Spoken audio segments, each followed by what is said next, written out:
Hi students, I hope all are fine.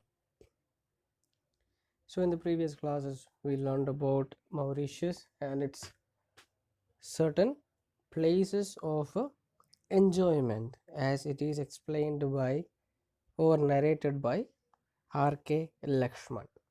Okay, so we learned about the flora and fauna of Mauritius, its nature, then how the nature shows itself to Mauritius, then it's a sea life, the aquatic creatures, all those things we saw. So we shall just continue from where we have stopped. As the boat moves further into the sea, the scene below turns eerie. Among the jagged rocks, the coral jungle becomes dense and huge and is draped with a brownish moss. I see shapeless, ugly creatures crawling in the dark depths of the sea covers. I feel unblinking eyes are watching us from below the giant mushroom like growth all over. Headless animals pretending to be plants stuck in one place sway from side to side in a ghostly manner. A cold shiver runs down my spine. So we found that he was the author and his wife, they did not want to be in the water. So what happened, they took a ride in a glass bottomed boat, so they could see what all things were happening under them, okay, in the water, or they could see the marine life or the creatures that were in the sea. So now the author, he sees so many uh, trees, not trees, we cannot call them as trees, sea plants and also certain creatures, okay.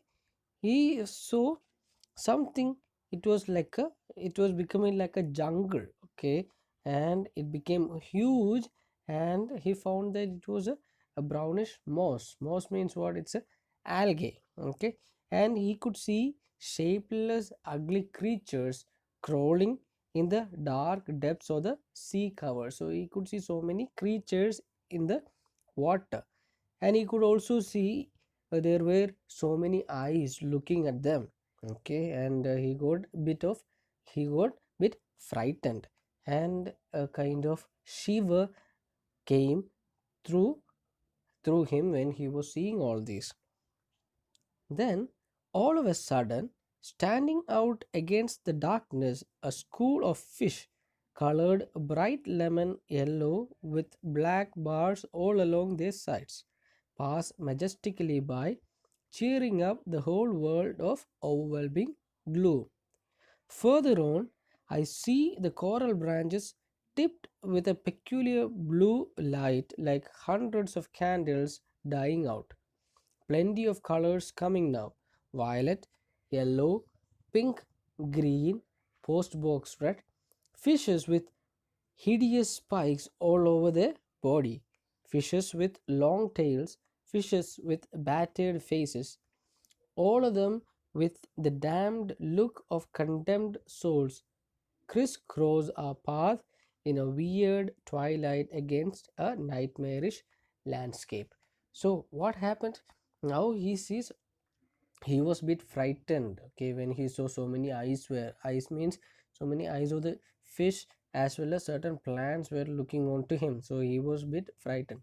Then suddenly he could find a group of fish, okay, a group of fish was moving, okay, moving underneath them.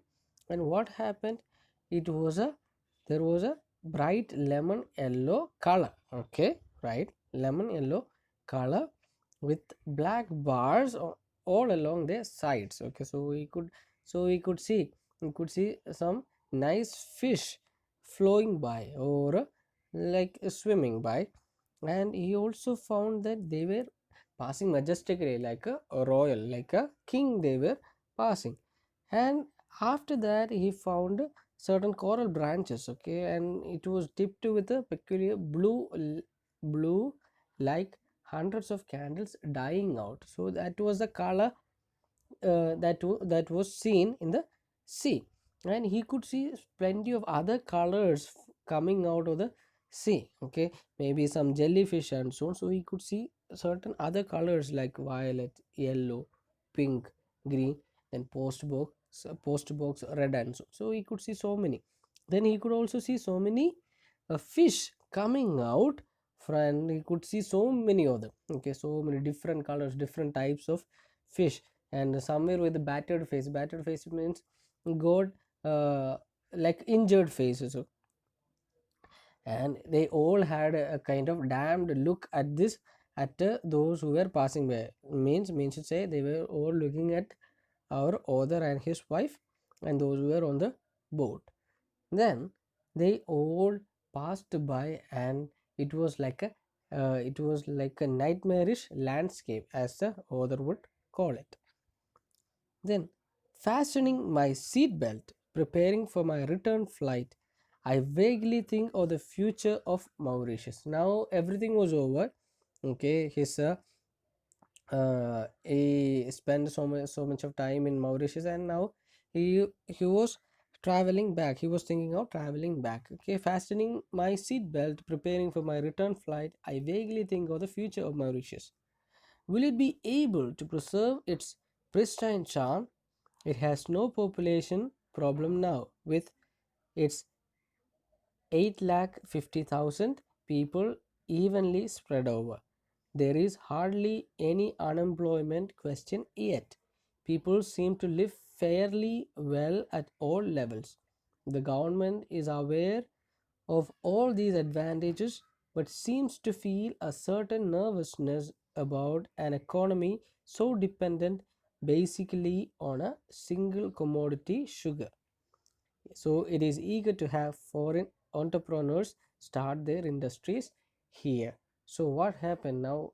His enjoyment, everything was over, and now he is traveling back. Okay, so he was fastening his seat belt, and he was thinking about the future of Mauritius. Okay, Mauritius had 8,50,000 people, and there was no population problem and so on, and there was no unemployment.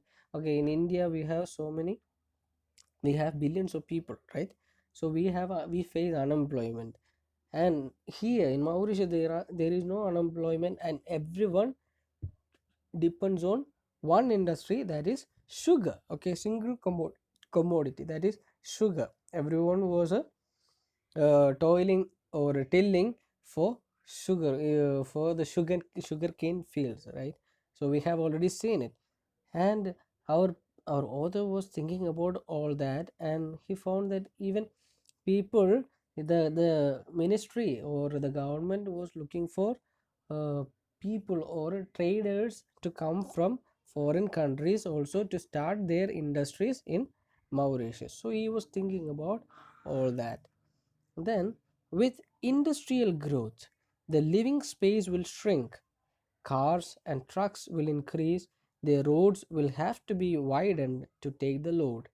The price of land will go up and flats will appear. Cost of living, pollution, unemployment, slums, taxation, controls. Oh, all these thoughts come to me from force of habit. An enlightened people can, of course, guide themselves away from all such evils and still preserve this paradise on earth.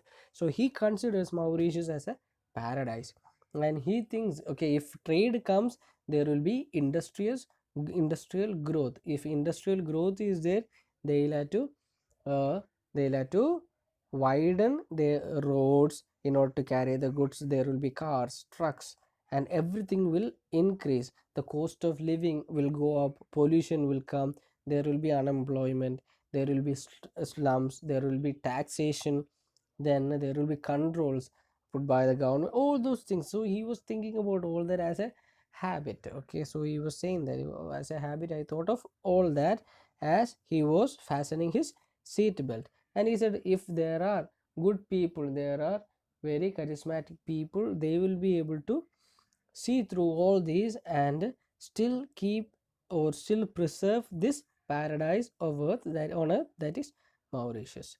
Then I turned hopefully to the window for clouds to entertain me.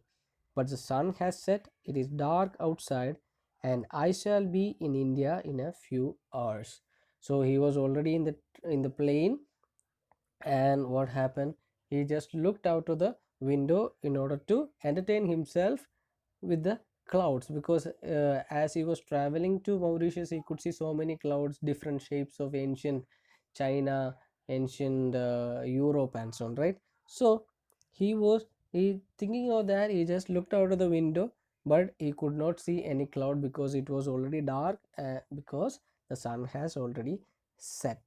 And now he thinks that after within a few hours he will be in India, and he thinks that, and his travelogue ends there. Okay, that is the travelogue on Mauritius by R.K.